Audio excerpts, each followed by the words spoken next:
pasal 24C Undang-Undang Dasar memang menegaskan Mahkamah Konstitusi itu putusannya bersifat final, artinya tidak bisa dilawan lagi, dan bindingnya itu sebenarnya istilah yang biasa dipakai dalam ilmu hukum. Di dalam konstitusi sendiri tidak ada sebutan binding, tapi ada kata final. Final itu artinya tidak bisa dilawan lagi. Bahasa lainnya berlaku seketika, Pak, setelah diucapkan. Seketika setelah diucapkan.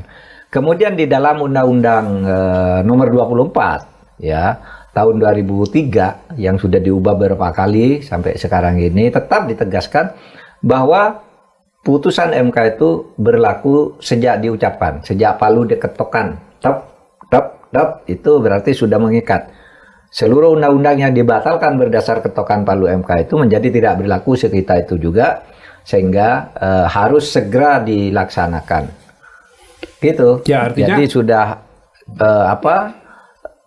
mengikat sekarang ini bahwa polisi tidak boleh lagi duduk di jabatan-jabatan sipil, ya, kecuali kan gitu. Kalau mau duduk di jabatan sipil, mundur dari Polri. Itu sudah clear, Pak, ya. Jadi sudah tidak relevan lagi mengatakan ada atau tidak penugasan dari Kapolri. Itu nggak relevan lagi. Pokoknya kalau tidak pensiun, tidak mundur, nggak bisa duduk di jabatan sipil. Tidak bisa duduk itu kira-kira di jabatan maknanya sipil, kan? Ya. Nah, jabatan sipil itu apa sih? Jabatan yang tidak ada kaitannya dengan tugas pokok Polri. Apa tugas pokok Polri? Kamtipnas. Perlindungan masyarakat, pengayoman, penegakan hukum. Nah, kan gitu. Sebelum ke situ, Pak, saya supaya audiens kita clear dengan apa yang sedang kita bahas dan bagaimana bahasa hukumnya, kami coba tampilkan dulu, Pak Mahfud, seperti apa persisnya putusan itu dan substansinya bagaimana. Ini, Pak, putusan MK nomor 115 PUU tahun 2025 dibacakan dalam sidang hari Kamis tanggal 13 November. Pertama, pasal 28 ayat 3 Undang-Undang nomor 2 2002 tentang Polri, anggota kepolisian negara Republik Indonesia dapat menduduki jabatan di luar kepolisian setelah mengundurkan diri atau pensiun dari dinas kepolisian. Nah, poin B penjelasannya, Pak. Penjelasan pasal 28 ayat 3. Yang dimaksud dengan jabatan di luar kepolisian adalah jabatan yang tidak mempunyai sangkut paut dengan kepolisian atau tidak berdasarkan penugasan dari Kapolri. Nah, di putusan MK atau tidak berdasarkan penugasan dari Kapolri ini dihilangkan, dihapus. Clear ya, Pak? Iya, jadi begini, berarti sejak putusan ini, jabatan di luar kepolisian itu adalah jabatan yang tidak sangkut paut dengan kepolisian. Nah, itu saja yang bolehkan. Apa yang jabatan tidak ada sangkut paut dengan kepolisian, ya hampir semua institusi di luar polisi itu tidak ada sangkut paut, kecuali yang memang secara substantif di undang-undang disebut sebagai tugas keamanan nasional seperti terorisme. Undang-undang terorisme disebutkan. Ya, BNPT itu bisa memang undang-undang terorisme menyebut kepolisian, Pak. Bahkan itu undang-undang andalannya polisi loh untuk menumpas terorisme gitu. Tetapi sebenarnya sekarang yang banyak dipakai itu dalam praktek kan atau tidak berdasarkan penugasan dari Kapolri. Kalau berdasar penugasan dari Kapolri menjadi boleh.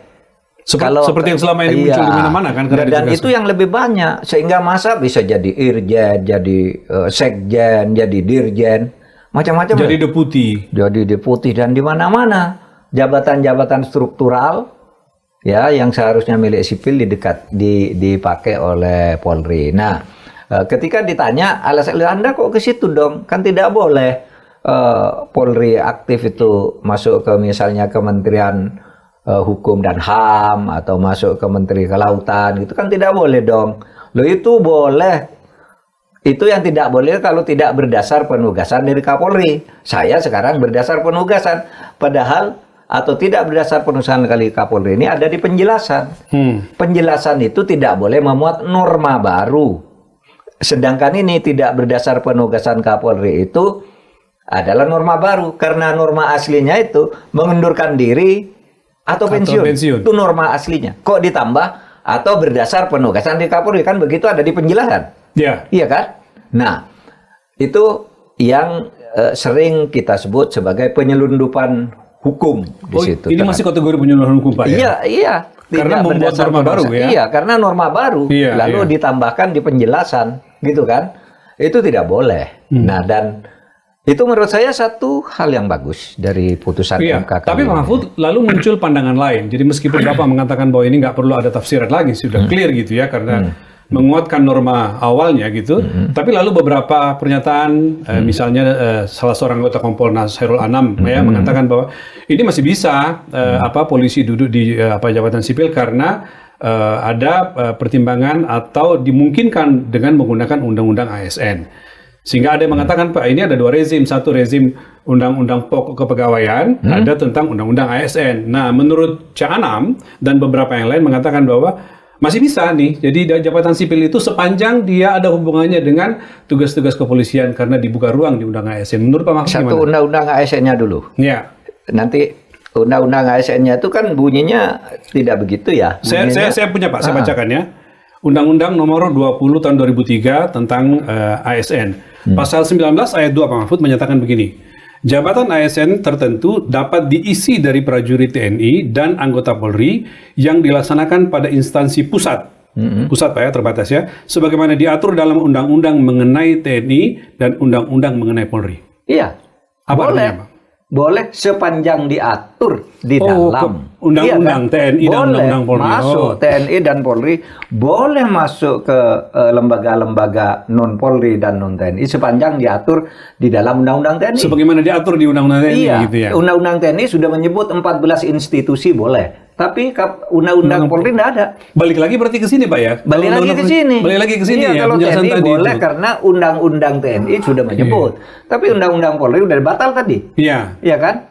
Sepanjang misalnya ditugaskan Polri sudah tidak boleh. Jadi kalaupun kita baca ini, kita merujuk ke situ, ketemu lagi bahwa harus mundur dulu. Iya. Harus pensiun dulu. Nah, tetapi memang harus diingat ada beberapa substansi yang memang berkaitan dengan Polri. Misalnya apa? Misalnya terorisme, saya sebut. Itu disebut di Undang-Undang Terorisme bahwa itu tugas polisi. Kepolisian di Republik Indonesia. BNPT memungkinkan? BNPT memungkinkan. Bagaimana dengan BNN? BNN boleh. Boleh juga? BNN boleh, ya. Karena dia menyangkut keamanan. Kamtipmas dan penegakan hukum kan di situ. Di BNN itu khususnya, BNN itu dibentukkan untuk penegakan hukum. Berarti Polri.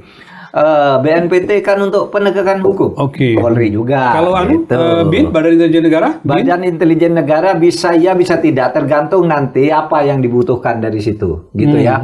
Oleh sebab itu kalau itu nanti tinggal diatur dengan apa namanya, dengan BIN, apakah ini menyangkut soal keamanan dalam arti penegakan hukum atau apa gitu, itu bisa menjadi pembicaraan. Menko-nya tentu bisa berbicara kan, lalu mengusulkan ke presiden. Tetapi di tempat lain-lain itu, di kementerian-kementerian di mana itu sudah tidak boleh dengan adanya putusan ini.